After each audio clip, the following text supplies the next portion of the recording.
Hi students, welcome to HCH. Today's topic is winding up of a company. Winding up of a company एक process है जिसमें company के सारे operations को close कर दिया जाता है और एसेट्स को सेल कर दिया जाता है और लायबिलिटीज को पे ऑफ कर दिया जाता है। All the process of winding up is done by companies liquidator. जितने भी वाइंडिंग अप के प्रोसेस है वो कंपनीज के लिक्विडेटर के द्वारा किया जाता है। Now let's see what are the different types of winding up of a company. There are two modes of winding up of a company. The first one is compulsory winding up. The second one is voluntary winding up. Compulsory winding up का मतलब हुआ कि जब भी court की तरफ से winding up का ऑर्डर आता है, कंपल्सरी करना ही करना winding up, and that is known as compulsory winding up. और जब कंपनी खुद से चाहती है कि नहीं अब टाइम आ गया है, किसी और रीजन से जब कंपनी खुद से वॉलंटरली वाइंडिंग अप करती है, that is known as voluntary winding up. So compulsory जब कोर्ट से ऑर्डर आता है मस्ट करना है winding up, that is known as compulsory winding up, उसको बोलते हैं compulsory winding up by tribunal. और जब कंपनी खुद से डिसाइड करती है वाइंडिंग अप करने का, उसको बोलते हैं वॉलंटरी वाइंडिंग अप।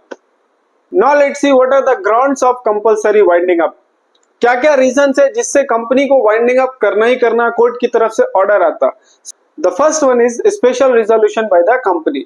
अगर कंपनी के सारे शेयर होल्डर्स और सारे बोर्ड ऑफ डायरेक्टर्स ने मिलकर ये डिसाइड किया, एक रिजोल्यूशन पास किया कि इस कंपनी को बंद कर देना, that is the first reason for compulsory winding up.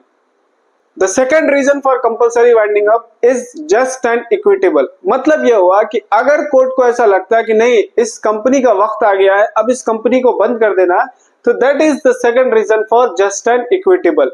ठीक है, तो लेट्स अंडरस्टैंड कि कब कब कोर्ट को ऐसा फील होता है कि कंपनी को अब बंद कर देना। तो because of these reason the court feel that the company must get close. जब कंपनी कंप्लीटली डेडलॉक हो जाती है, कोई भी मीटिंग कंडक्ट नहीं कराती है, कोई भी सोसाइटी के लिए काम नहीं कराती है, सीएसआर कॉर्पोरेट सोशल रिस्पांसिबिलिटी का काम नहीं कराती है, तो कंपनी कोर्ट की तरफ से ऑर्डर आता है कंपनी को बंद कर देने का। या फिर अगर कंपनी कंप्लीटली लॉस में चलती है, एक भी प्रॉफिट नहीं आता, in that case the court will ask the company to wind up. Third reason for compulsory winding up is non filing of financial statement with the registrar office. अब हर एक कंपनी को रजिस्ट्रार ऑफिस से financial statement file करना रहता, profit and loss statement, balance sheet, ये सारे चीजें आपको रजिस्ट्रार में फाइल करना रहता। अगर एक कंपनी 5 साल तक लगातार ये सब चीजें फाइल नहीं कर रही है, शो नहीं कर रही है, तो in that case the registrar office will sue against that company और फिर कोर्ट की तरफ से ऑर्डर आएगा उस कंपनी को बंद कर देने का। The fourth one is if a company acts against the sovereignty and integrity of a country। अगर कोई भी कंपनी देश के खिलाफ कोई काम करता है या देश में पब्लिक पीस को डिस्ट्रॉय करता है, in that case the court will ask to wind up that company.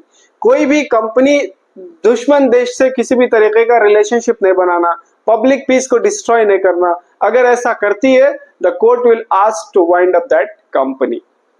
So these are the 4 reasons through which the court will ask to do the compulsory winding up. Now let's see what are the modes for voluntary winding up. Voluntary winding up किसको बोलते हैं? जब company खुद से decide करे कि अब close कर देना कंपनी को, that is known as voluntary winding up.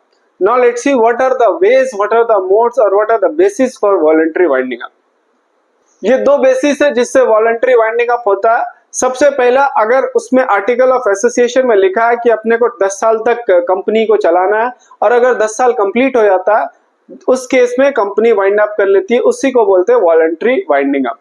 And the second reason for voluntary winding up is किसी भी रीजन से अगर कंपनी वाले बोलते हैं, सारे लोग डिसाइड करते हैं कि नहीं अब कंपनी को बंद कर देना है, कुछ और नया स्टार्ट करना है, तो that is known as voluntary winding up. So चाहे तो आर्टिकल ऑफ एसोसिएशन में डेट खत्म हो जाता या फिर सारे कंपनी वाले डिसाइड करते कंपनी को बंद करने का। So these are the 2 reasons for voluntary winding up. अगर आपको वीडियो अच्छा लगे तो लाइक करिए, सब्सक्राइब करिए एंड शेयर करिए। और जितने भी वीडियोस हैं उसके सारे नोट्स आपको डिस्क्रिप्शन बॉक्स में मिल जाएंगे। Click on more below the description and you will find all the notes.